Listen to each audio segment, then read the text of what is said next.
নমস্কাৰ মই মজিদ বন্ধুসকল পলকতে চাওক আজি সন্ধিয়াৰ 7টা গুৰুত্বপূৰ্ণ খবৰ।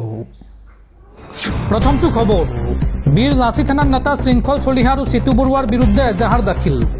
সংখ্যালঘু সংগ্ৰাম পৰিষদে দাখিল কৰে এজাহাৰ।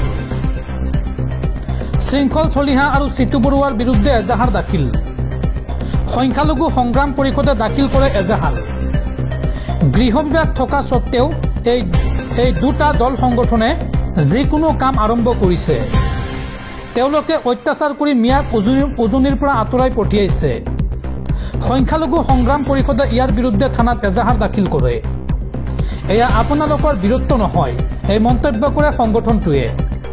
লগতে কয় যে আমাৰ ওপৰত অত্যাচাৰ কৰিব আৰু আমি মনে মনে বহি নাথাকোঁ। চিতু বৰুৱা আৰু শৃংখল চলিহাৰ বিৰুদ্ধে যদি ব্যৱস্থা কৰা নহয় তেন্তে আমি এজাহাৰ দাখিল কৰি থাকিম। অসমীয়াই সংখ্যালঘুৰ লগত কৰা এনে অত্যাচাৰ মানি লোৱা নহ'ব, এই মন্তব্য কৰে সংখ্যালঘু সংগঠনটোৱে। পৰৱৰ্তী খবৰ, কংগ্ৰেছ নেতা ৰাহুল গান্ধীক ধমক সুপ্ৰিম কোৰ্টৰ। 2022 গালৱান সীমান্ত সন্দৰ্ভত ৰাহুল গান্ধীৰ বিতৰ্কিত মন্তব্য। ভাৰতৰ 2000 বৰ্গ কিলোমিটাৰ ভূমি চীনে দখল কৰা বুলি ৰাহুল গান্ধীয়ে কৰিছিল অভিযোগ, আৰু এই সন্দৰ্ভত সুপ্ৰিম কোৰ্টে কয় যে এই অভিযোগৰ ভিত্তি কি প্ৰমাণ আছে আপোনাৰ হাতত? ৰাহুল গান্ধীক এই প্ৰশ্ন দেশৰ উচ্চতম ন্যায়ালয়ৰ। পৰৱৰ্তী খবৰ, উচ্ছেদক লৈ পুনৰ ডাঙৰ ঘোষণা মুখ্যমন্ত্ৰী হিমন্ত বিশ্ব শৰ্মাৰ। মুখ্যমন্ত্ৰীয়ে কয় যে ব্ৰহ্মপুত্ৰৰ পৰা বৰাকলৈ ৰাজ্যৰ সকলো প্ৰান্ততে চলিব উচ্ছেদ অভিযান, আৰু শীঘ্ৰেই দখলমুক্ত কৰা হ'ব বেদখলকাৰী দখলত থকা 29 লাখ বিঘা মাটি। উচ্ছেদ প্ৰসংগত আকৌ এবাৰ স্থিতি স্পষ্ট কৰিলে ৰাজ্যৰ মুখ্যমন্ত্ৰী হিমন্ত বিশ্ব শৰ্মাই। ব্ৰহ্মপুত্ৰৰ পৰা বৰাকলৈ ৰাজ্যৰ সকলোতে চলিব উচ্ছেদ অভিযান। শীঘ্ৰেই দখলমুক্ত কৰা হ'ব বেদখলকাৰী দখলত থকা 29 লাখ বিঘা মাটি। হিমন্ত বিশ্ব শৰ্মাই আজিলৈকে কতো পিছুৱাব শিকা নাই। মই উচ্ছেদ কৰি আছো বাবে মানুহৰ খং কমি আছে। 1.5 কঠা 2 কঠা মাটি দখল কৰি থাকিলে ক'বলগীয়া একো নাই, কিন্তু বেদখলকাৰীয়ে দখল কৰি আছে 200 পৰা 300 বিঘা পৰ্যন্ত মাটি। সংখ্যালঘু সংগঠনে যদি মুছলমানক ভাল পায় তেন্তে মাতাববোৰৰ পৰা এই মাটিবোৰ লৈ 1 বিঘা 2 বিঘাকৈ ভগাই দিয়ক। উচ্ছেদ প্ৰসংগত আকৌ এবাৰ এইদৰে নিজৰ স্থিতি স্পষ্ট কৰিলে মুখ্যমন্ত্ৰী হিমন্ত বিশ্ব শৰ্মাই। দৰ্শকসকল আৰু বহুতো গুৰুত্বপূৰ্ণ খবৰ আছে। তাৰ আগতে আপোনাক জনাওঁ যে যদি আপুনি এতিয়ালৈকে এইটো ভিডিঅ'ত লাইক কৰা নাই তেন্তে এতিয়াই ভিডিঅ'টোত লাইক কৰি দিয়ক, আৰু এনেকুৱা ধৰণৰ ভিডিঅ'সমূহ নিতৌ চাবলৈ চেনেলটো ছাবস্ক্ৰাইব কৰি কাষত থকা বেল আইকনটো প্ৰেছ কৰি ৰাখক। পৰৱৰ্তী খবৰ, ভোটাৰ কাৰ্ডক লৈ ডাঙৰ খবৰ। যদি আপোনাৰ 2খন ভোটাৰ কাৰ্ড আছে তেন্তে সাৱধান, সোনকালে ফৰ্ম 7 ফিল-আপ কৰি জমা দিয়ক, অন্যথা আপুনি যাব লাগিব জেললৈ। এই সন্দৰ্ভত ডাঙৰ ঘোষণা ভাৰতীয় নিৰ্বাচন আয়োগৰ। 2খন ভোটাৰ কাৰ্ড যদি আছে তেন্তে সাৱধান, তদন্তত ধৰা পৰিলে যাব লাগিব জেললৈ। 2খনকৈ ভোটাৰ কাৰ্ড যদি আছে আৰু এখন ভুৱা বুলি ধৰা পৰে তেন্তে লগে লগে যাব লাগিব জেলত। 2টাকৈ পৃথক পৃথক এলেকাত যদি ভোটাৰ কাৰ্ড 2খন আছে তেন্তে সেয়া অপৰাধ। নিৰ্বাচন আয়োগে পৰীক্ষা কৰি সিদ্ধান্ত ল'ব কোনখন ভোটাৰ কাৰ্ড আচল। ইপিক নাম্বাৰ পৰীক্ষা কৰি সিদ্ধান্ত ল'ব নিৰ্বাচন আয়োগে, আৰু পৰীক্ষাৰ পিছত ভুৱা বুলি যদি প্ৰমাণ হয় তেন্তে জেল পৰ্যন্ত হ'ব পাৰে আপোনাৰ। প্ৰথমতে সেই ব্যক্তিজনৰ বিৰুদ্ধে দাখিল কৰা হ'ব FIR, আৰু লগতে ভৰিব লাগিব পাৰে বৃহৎ পৰিমাণৰ জৰিমনা। 2খন ভোটাৰ কাৰ্ড থকা লোক দেশত বৃহৎ সংখ্যক আছে বুলিও মন্তব্য কৰিছে নিৰ্বাচন আয়োগে। নিৰ্বাচন আয়োগৰ হাতত ইতিমধ্যে এই কথা ধৰা পৰিছে। ভাৰতত 2খনকৈ ভোটাৰ কাৰ্ড থকাটো অপৰাধ। কোনো এজন ব্যক্তিৰ এটা এলেকাতহে ভোটাৰ তালিকাত নাম থাকিব পাৰে।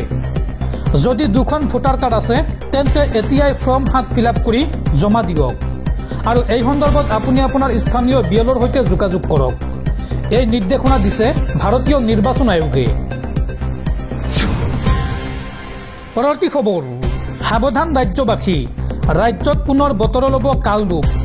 আগন্তুক 15 দিনলৈ ৰাজ্যত হ'ব প্ৰচণ্ড বৰষুণ, আৰু এই সন্দৰ্ভত ৰাজ্যৰ 22খনকৈ জিলাত হাই এলাৰ্ট জাৰি বতৰ বিজ্ঞান কেন্দ্ৰৰ।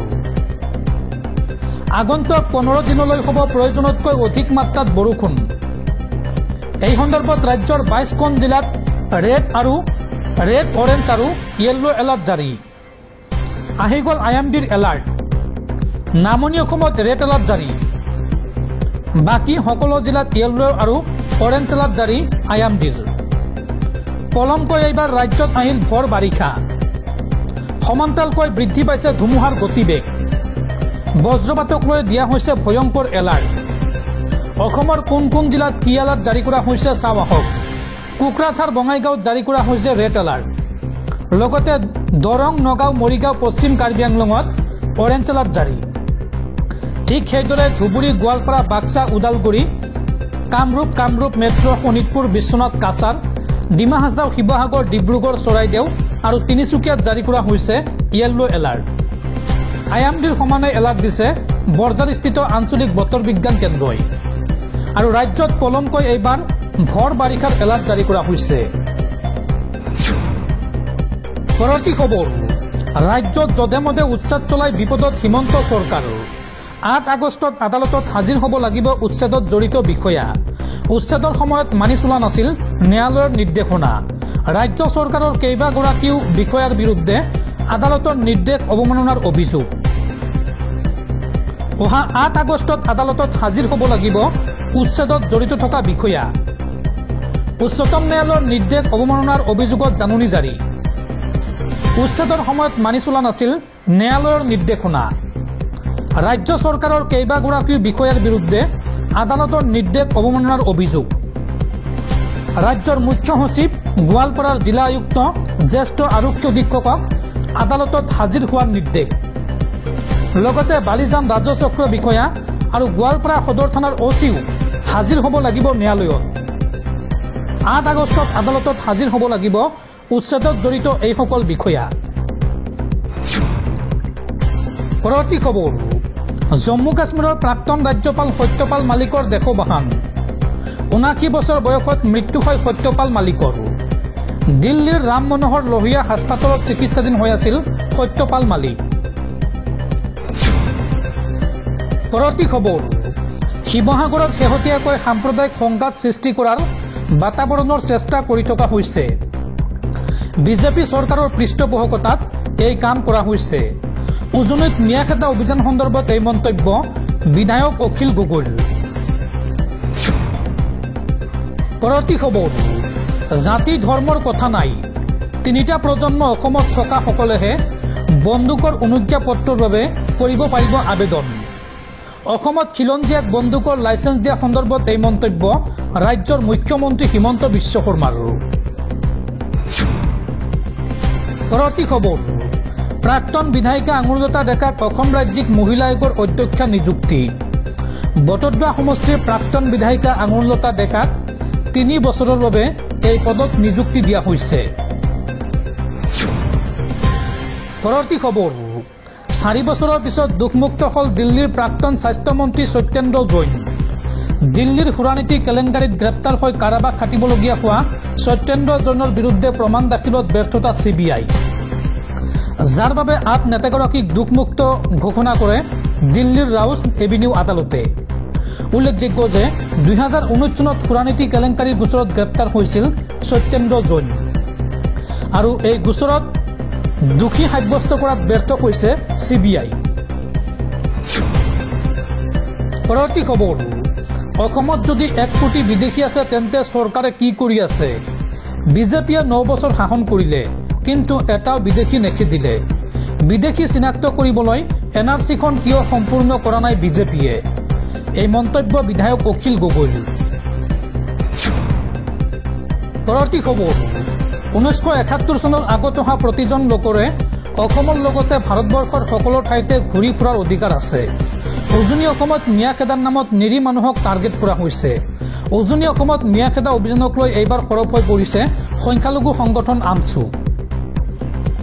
1971 চনৰ আগত অহা প্ৰতিজন লোকৰে সকলো ঠাইতে ঘূৰি ফুৰাৰ অধিকাৰ আছে। ইয়াত কোনেও বাধা দিব পৰা অধিকাৰ নাই। উজনি অসমত ন্যায়খেদাৰ নামত নিৰীহ মানুহক অত্যাচাৰ কৰা হৈছে। দল সংগঠনবিলাকে জনা উচিত ভাৰতবৰ্ষত আইন আছে, সংবিধান আছে। উজনি অসমত অত্যাচাৰৰ সন্মুখীন হোৱা এজনৰ সংখ্যালঘু বিদেশী নহয়। শিৱসাগৰৰ জিলা প্ৰশাসন আৰক্ষী এই মুহূৰ্তত ক'ত আছে? আইন উলংঘা কৰি ভাৰতীয়ক অত্যাচাৰ কৰা সকলৰ বিৰুদ্ধে কঠোৰ ব্যৱস্থা ল'ব লাগে। মুখ্যমন্ত্ৰী হিমন্ত বিশ্ব শৰ্মাই অত্যাচাৰ কৰিব দিছে নেকি সংখ্যালঘু লোকক? উজনি অসমত মিয়া খেদা অভিযানক লৈ এইদৰে সৰব হৈ পৰিছে সংখ্যালঘু সংগঠন আমছু। পৰৱৰ্তী খবৰ, দেশবাসীলৈ ভাল খবৰ। হ্ৰাস পালে 35 বিধকৈ অত্যাৱশ্যকীয় ঔষধৰ দাম। ঔষধৰ দাম হ্ৰাস কৰিবলৈ ফাৰ্মা কোম্পানীক নিৰ্দেশ নেশ্যনেল ফাৰ্মাচিউটিকেল প্ৰাইচিং অথৰিটিৰ। হ্ৰাস পাব এণ্টিবায়টিক, মধুমেহ, কাৰ্ডিঅ' ভাস্কুলাৰ, এণ্টি ইনফ্লেমেটৰী আৰু মানসিক ৰোগ আদি ঔষধৰ দাম।